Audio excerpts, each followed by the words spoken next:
तो आपका स्वागत है सर। पहले अपना परिचय बता दें। मैं रिचिल उथारिया हूँ, जो इंडिया अगेंस्ट करप्शन एक्टिविस्ट हूँ और दामनी मूवमेंट हम ही ने किया था। दामनी मूवमेंट जो शुरू किया है, जैसे अडानी का अपमान देश का अपमान हो जाता है, ये तो अपने आप में एक अजीबोगरीब सवाल देश में चल रहा है कि किसी बिजनेसमैन का अगर वो लॉस में जाता है तो कहता है कि मेरे ऊपर अगर जांच बैठती हो तो मेरा अपमान देश का अपमान होता है। ये कैसा हो सकता है? ये देखिए, जब चोर जब फंस जाता है ना, तो चोर के पास कोई भी रास्ता नहीं होता है। हमारे या अडानी अंबानी हो या फिर कोई भी इनके जो दोस्त हैं, मित्र जो पॉलिटिकल लीडर्स हैं, वो सारे के सारे यही बात बोलते हैं। आप कभी भी किसी सरकार के खिलाफ में, आज के रेजिम में ज़्यादा है, कांग्रेस के समय में थोड़ा कम था। कांग्रेस के समय में लोगों को बोलने दिया जाता था एटलीस्ट। आज की डेट पे ये हालत है कि आप कोई भी चीज़ सरकार की पॉलिसी के खिलाफ बोलते हो, सारे की जगह शोर मच जाएगा कि आप देशद्रोही हो, आप देश के खिलाफ बोल रहे हो। ये पैटर्न नैरेटिव जो है, सरकार के खिलाफ बोलना देशद्रोह हो जाता है। ये तो देशद्रोही हो जाओ। ये नैरेटिव तो सरकार ने स्थापित किया हुआ है इतने वर्षों से। वो किसी को बोलने नहीं दे रहे। मेरे को पूरी तरह से सोशल मीडिया में ब्लॉक कर दिया उन्होंने,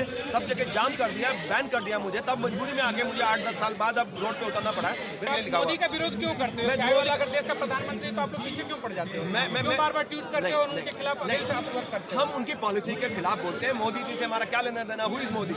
मोदी कुछ भी महत्व नहीं रखता अगर वो देश का प्रधानमंत्री नहीं होता तो। वो देश का प्रधानमंत्री है, देश को लीड कर रहा है, पूरे देश की सारे डिसीजन उसके हाथ में है। अगर जो मुखिया ही गलत डिसीजन लेगा, जब में थोड़ी जो आम बजट पेश हुआ उसको लेकर आपकी क्या राय है? आपको लगता है कि जनहित के मतलब सहयोग में यह बजट दिया गया, इससे आम नागरिक को, देश का जो मिडिल क्लास है, बेसिकली बात उसी पे होती है, मिडिल क्लास को इससे फायदा है कि नहीं है? ये बिल्कुल ही बेकार बजट है। देखिए, आप ये जो बजट है ना, ये 2024 को रखे पॉपुलिस्ट बजट है कि लोगों को किसी तरह से खुश कर दो।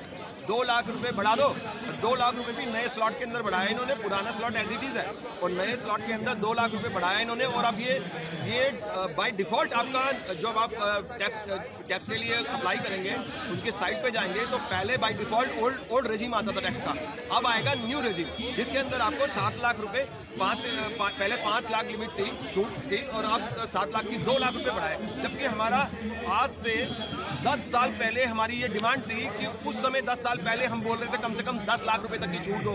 आज की डेट होती, अगर आज हमारी सरकार होती, हम जनता को 20 लाख रुपए तक की छूट देते, तब जनता थोड़ी समानता की, आर्थिक समानता की बात करते। प्रधानमंत्री अगर छूट देते हैं तब भी आपको दिक्कत है। आप कहते हो कि चुनावी लॉलीपॉप है 2024 के आम चुनाव जो। ये लॉलीपॉप भी नहीं है, ये लॉलीपॉप भी नहीं है। लॉलीपॉप तो होता है कम से कम मीठा तो लगे, जब पेट भर जाता है तो लॉलीपॉप देते हैं तो थोड़ा अच्छा लगता है। ये तो आप बताइए, महंगाई कहाँ जा रही है जब जनता के सारा पैसा ही उसमें खर्च हो जाता है। आमदनी 2 रुपए, खर्चा 100 रुपए हो रहा है। जनता का बुरा हाल हो रहा है। अनाज मिल रहा है, आप कह रहे हो कुछ नहीं हो रहा है। अनाज वो खुद सरकार कह रही है कि हम 80 करोड़ लोगों को 5 किलो गेहूं देते हैं। इससे वो खुद ही फंस जाते हैं कि 80 करोड़ लोग इस देश के अंदर भूखे मर रहे हैं, तभी तो 5 किलो गेहूं भी नहीं है। अगर 80 करोड़ लोगों को और अनाज देते हैं तो हंगर इंडेक्स में हम सबसे निचले पायदान पे कैसे पहुंच जाते हैं? यही विरोधाभास हो जाता है। इस पे आप क्या कहेंगे? हाँ, तो आप ही बताइए, जो पूरा डाटा है इसके भी कि देश का इंसान आज की डेट में भारत के अंदर लोग जो मिडिल क्लास के लोग हैं वो भी गरीबी रेखा से नीचे आ गए, क्योंकि वो अफोर्ड नहीं कर पा रहे, खाना तक भी अफोर्ड नहीं कर पा रहे।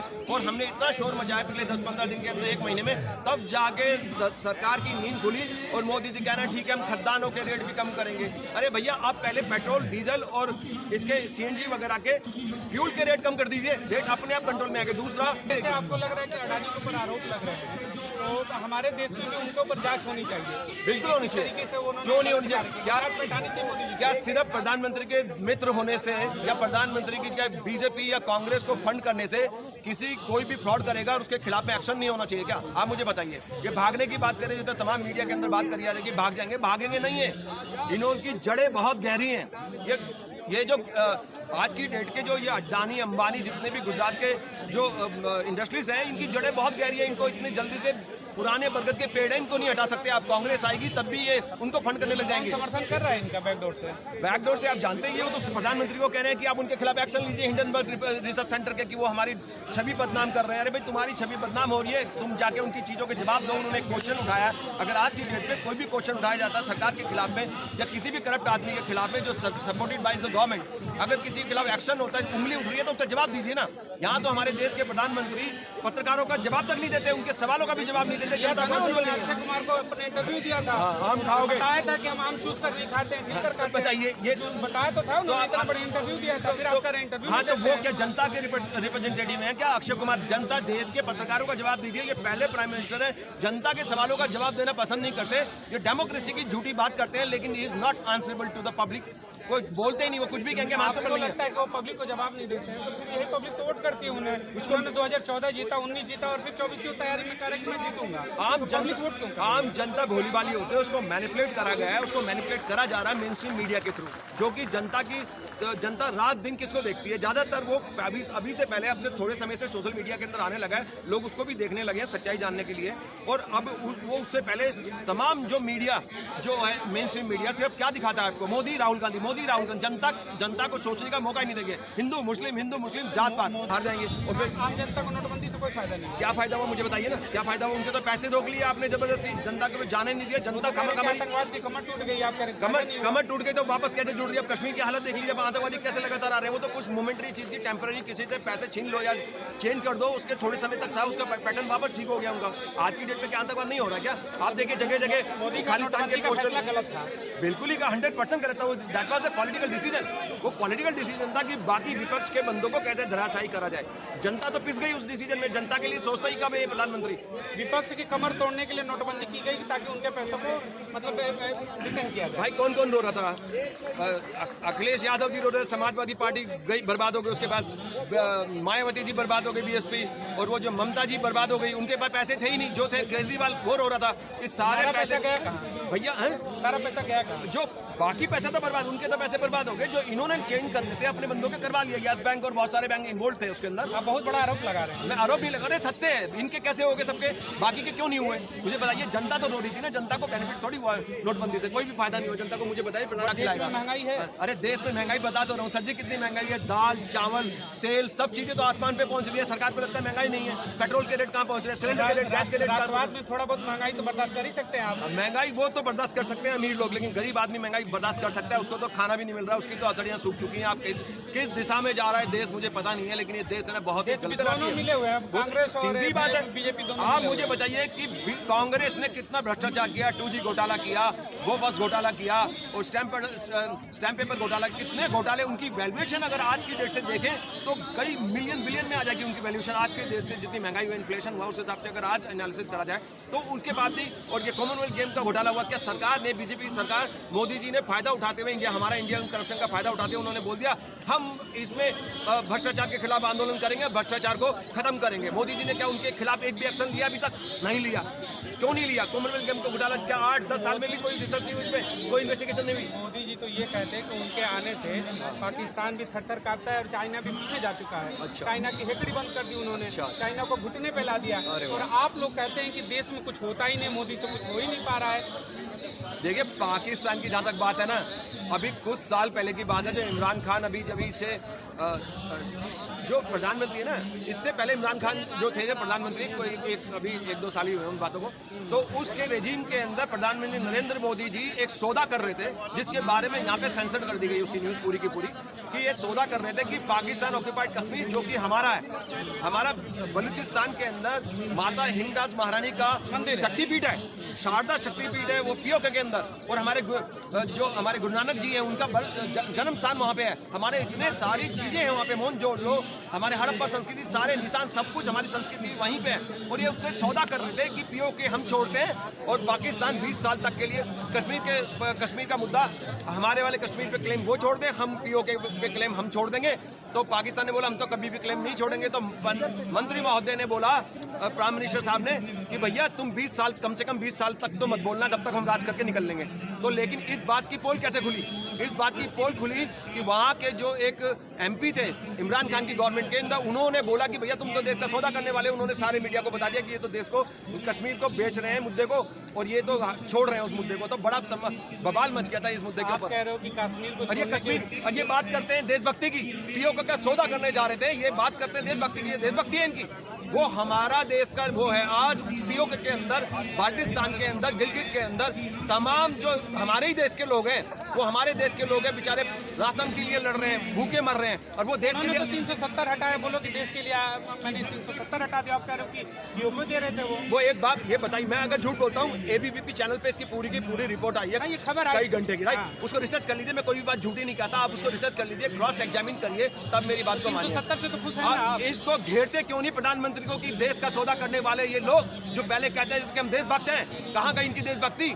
वो जो कुछ समय पहले अमित शाह जी पार्लियामेंट के अंदर चौड़े होके बोल रहे थे हम मर जाएंगे, पीओके को नहीं छोड़ेंगे, पीओके का सौदा कर रहे थे प्रधानमंत्री। इसके बारे में रिसर्च करिए, इसके बारे में इन्वेस्टिगेशन कीजिए। एबीपी की न्यूज़ है, इन्हीं का चैनल है, इन्हीं का बिकाऊ चैनल है। वो उसने कुछ ये कहते हुए बताई न्यूज़ कि देखो प्रधानमंत्री महोदय कश्मीर का समाधान कर रहे हैं। अबे समाधान कर रहे हैं, बेच रहे हैं, ये उसको सौदा कर रहे हैं उसका। ये कितनी बड़ी बात है इस देश के लिए। देश को पता लगना चाहिए इनकी देशभक्ति के बारे में कि कितने देशभक्त हैं, कितने फ्रॉड है लोग। मोदी जी पीओके को छोड़ रहे थे। ये आप मेरी क्या बात मानते हो? मेरी बात मत मानिए। आप बहुत बड़ा बयान दे रहे हैं। मैं बयान नहीं दे रहा हूँ, मैं सच पे बात कर रहा हूँ। एबीपी की ये न्यूज़ होगी, अगर वो डिलीट ना कर दे उस न्यूज़ को, और वो प्रधान डिलीट नहीं करेंगे। हाँ, तो इमरान खान पे तो आप गूगल कर लीजिए, इमरान खान के उसमें तो सत्ता गिर गई थी उनकी। यार भाई तू सौदा करेगा तब तो जो उनकी जो जनरल वगैरह थे उनके अगेंस्ट हो गए थे, तभी तो सरकार गिराने वाले थे उनकी। आप कह रहे हैं कि पीओके छोड़ने की बात करें देश के प्रधानमंत्री नरेंद्र मोदी, और वहीं देश में एक बात उठ रही है कि देश को हिंदू राष्ट्र बनाया जाए। एक धर्मगुरु है उनके द्वारा अब हिंदू राष्ट्र के सारे मिल जाए, हम मिलकर के धर्म इसको जब हिंदू राष्ट्र घोषित करें। जब हिंदू राष्ट्र की बात करने वाले ये लोग, ये हिंदू धर्म के भी नहीं है। आप ये देखिए वहाँ की में जो अभी 2 मिनट पहले ही बात बोल रहा था कि पीओके के अंदर और बलूचिस्तान के अंदर हमारे धर्म स्थान है, हमारे सिद्ध पीठ है, सती की शक्तिपीठ है, वन ऑफ द शक्तिपीठ हिंगराज में। तो वहाँ पे जब ये इसका सौदा कर रहे थे पीओके का, तो इनका प्लान क्या था? मोदी जी का प्लान था कि 10 दिन तक मैं उपवास करूंगा, और उपवास करने के बाद में 11वें दिन जब उपवास तोड़ूंगा मैं, उसके बाद दोनों के दोनों प्रधानमंत्री मिलके डिक्लेयर करेंगे हमने कश्मीर की समस्या का समाधान कर दिया, हम छोड़ दिया अपना हिस्सा, तुम छोड़ दो तुम्हारा हिस्सा, खत्म कहानी। तो ये देखो वो क्या सारे चोर हैं, बीजेपी हो, कांग्रेस हो, या कोई भी दूसरी पार्टी हो जो ढोंग करती है, कोई मफलर लपेट लेता है, सब ढोंगी है। अगर आपने देश को बचाना है, मैं ये नहीं कह रहा कि आप मेरी पार्टी को देना। अगर मैं जनता से कुछ चीज़ प्रॉमिस करूंगा, 1 महीने के अंदर अंदर हमने अगर राइट टू रिकॉल और राइट टू रिजेक्ट नहीं दिया, अगर जनता का सशक्तिकरण नहीं करा, हमने जनता को एम्पावरमेंट नहीं दी, हम 1 महीने के अंदर अंदर रिजाइन कर देंगे। कौन सी पार्टी है? हमारी जनतंत्र अलायंस ऑफ इंडिया है। हम 2013 में ही बना रहे थे, लेकिन उसके बाद में हमने यही तो नहीं है कि आप विरोध इसलिए करें कि आप खुद राजनीतिक पार्टी ऐसा राजनीति में आना नहीं, मैं इसका आपको लगता है कि मोदी और राहुल के ऊपर में जब हमला करूंगा कांग्रेस भाजपा पे, तो लोग मेरे साथ जुड़ेंगे, तो अगर आप राजनीतिक स्टंट हो गया, आप भी उन्हीं की तरह हो जाएंगे। आपको लगता है कि चोर को अगर चोर कहना अगर राजनीतिक स्टंट है, तो ये देश के अंदर यही पैटर्न होता है। स्वच्छ राजनीति तो केजरीवाल भी लेकर आए थे, वो कहते थे कि मैं राजनीति की दिशा बदल दूंगा, पैदल चलूंगा, सरकारी गाड़ियां नहीं लूंगा, भवन नहीं लूंगा। आज सरकारी बंगले में रहते हैं, गाड़ियां लेते हैं, वो भी करप्शन करते हैं, तो फिर लोग विश्वास करें क्यों आप पे विश्वास करें? आपका क्वेश्चन बहुत ही अच्छा है, बिल्कुल सत्य भी है कि जनता बेचारी इतनी भोली वाली जनता, इसको अगर कोई वैकूफ बनाएगा। जनता ने केजरीवाल पे बहुत विश्वास करा था, हमने भी किया था। इंडिया करप्शन के अंदर मैं वहाँ पे आप लोगों ने सहयोग किया था, हमने बहुत सहयोग किया था। वहाँ पे टेबल लगाए, सारे पैसे इकट्ठे करे, उसने केजरीवाल धोखा दे रहे हैं, पैसे भी लेके भाग गया, डाटा भी लेके भाग गया, बेचारे के अन्ना जी को यूज कर लिया उसने। लेकिन एक बात बताइए, कोई तो अल्टरनेटिव देना पड़ेगा ना जनता को, बेचारी किसको वोट दे? जनता तो मजबूर है, एक चोर आता है दूसरा जाता है, एक चोर आता है दूसरा जाता है, इसलिए मजबूर होकर वो बीजेपी दुखी हो जाएगी, राहुल गांधी को दे देगी। राहुल गांधी बहुरुपया की तरह दाढ़ी बढ़ा लेता है, कभी महात्मा बन जाता है, कभी सरदार बन जाता है, वो सेम पैटर्न पे चल रहा है। मोदी को भी देख लीजिए, मोदी कभी साधु बनता है, कभी सरदार बन जाता है, सेम पैटर्न पे कॉपी कर रहा है। ये सब के सब सारे के सारे बहुरुपया। मैं सिर्फ देश को एक ऑल्टरनेटिव दे रहा हूँ, मैं अपनी बताऊंगा कि मैं क्या क्या करूंगा। सिर्फ मुझे एक महीना तो इस चीज का दे देना कि मैं right to recall, right to reject दूंगा कि नहीं, ठीक है? मैं रेजिग्नेशन पहले सौंप के जाऊंगा राष्ट्रपति को। जनता को वैकूफ बनाया जा रहा है हर चीज। आप लोग कहते हो कि उद्योगपति हाथ की कठपुतली है देश की, जो तमाम अडानी हो, अंबानी हो, तो अगर कल के डेट में आपको भी पास में पावर आता है, आप देश को चलाते हो, सत्ता में आने वाले हो, तो क्या फिर आप उन उद्योगपतियों को कहोगे कि अपने उद्योग को खत्म करके वो दूसरे देश में चले जाए? ये बहुत ही अच्छा क्वेश्चन है, बहुत ही अच्छा क्वेश्चन है। आई रियली रिस्पेक्ट दिस कि आपकी वजह से एक अच्छे जर्नलिस्ट से ये क्वेश्चन आना ही चाहिए तमाम, कि कोई बंदा कहता है कि हाँ भाई मेरी पार्टी को वोट दे देना क्योंकि जनता दुखी है, तो इसका ये मतलब नहीं कि मेरी पार्टी को वोट दे देना। लेकिन हाँ, ये क्वेश्चन बहुत जरूरी है आपका कि क्या आप इन तमाम लोगों को क्या करोगे, राइट? ये गुड क्वेश्चन। अब मेन प्रॉब्लम ये है कि we are not against the industries के अगेंस्ट नहीं है, ना ही हम विकास के अगेंस्ट हैं। लेकिन विकास का मतलब विकास वर्सेस जिंदगी नहीं होना चाहिए। ये विकास वर्सेस जो जिंदगी का पैटर्न है कि तमाम जोशीमठ के अंदर क्या हुआ था कि इतने बड़े बड़े प्रोजेक्ट लगे, उसके लिए सुरंग बना दी, पूरा जोशीमठ धस गया, जनता रो रही है, बेचारी बर्बाद हो गई, पूरा का पूरा हाइड्रो प्रोजेक्ट लगाते हैं। आप क्या करोगे उन बिजनेस? मैं वही बता रहा हूँ कि वी नीड टू बैलेंस। जो बाजार है, बाजार और समाज को बैलेंस करने की जरूरत है। हम ये नहीं कहते कि बाजार को खत्म कर देंगे, लेकिन उसको रेगुलेट करा जा सकता है, उसको बैलेंस करा जा सकता है। उनके टटपुंजे नहीं बनना है, उनके चमचे नहीं बनना है, इंडस्ट्री के चमचे नहीं बनना। देश पहले हमारे लिए, देश और देश की जनता पहले। मेरा जो स्लोगन यही है, pro India and pro people. हम देश की बात कर रहे हैं, देश की जनता की बात कर रहे हैं। ये ना हो तो मैं रजिस्ट्रेशन पहले ही देके जाऊंगा, आप मेरे को हटा देना। Right to recall, right to reject 1 महीने में दे देंगे हम। चलिए, बहुत बहुत धन्यवाद। आपके लिए शुभकामनाएं हमारी कि आप आएँ और देश के लिए कुछ बेहतर करें। Thank you.